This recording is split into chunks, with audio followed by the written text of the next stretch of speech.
Hello guys, welcome to my channel.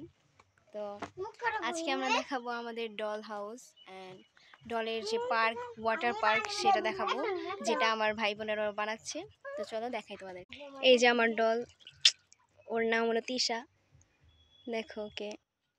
তো চলো ডলের water পার্কটা দেখাই তোমাদের। গাইস এই যে ওয়াটার পার্ক বানিয়েছে গাইস।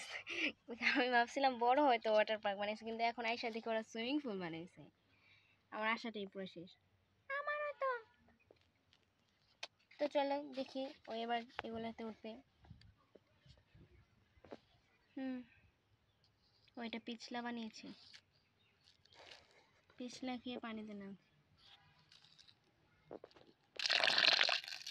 কিরে তিশা, কেমন লাগছে তোর এই ছোট নদীতে এসে?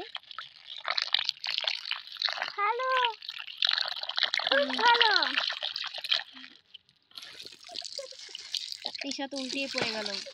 তাই চলো চলো তিশাকে গোসল করে তিশা মজা করছে। ভেবেছিলাম বড় ওয়াটার পার্ক বানিয়েছে, বাট এখন দেখি সুইমিং পুল।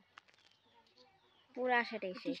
গাইস তিশার ওয়াটার পার্ক যে দেখালাম, মানে সুইমিং পুল তো দেখালাম, চলো এবার ওর হাউসটা দেখাই তোমাদেরকে। গাইস আমার বোন টিচার ঘর বানাচ্ছে, আমাকে যেতে দিচ্ছে না, ঘর বানানো হলে যেতে দেবে। আর দেখুন আমার সাথে একটা বেল বেল করে দিয়েছে ওকে আম্মু। গাইস একটা বেল না, দুইটা বেল। টাটা গাইস, এই যে টিচার ঘর।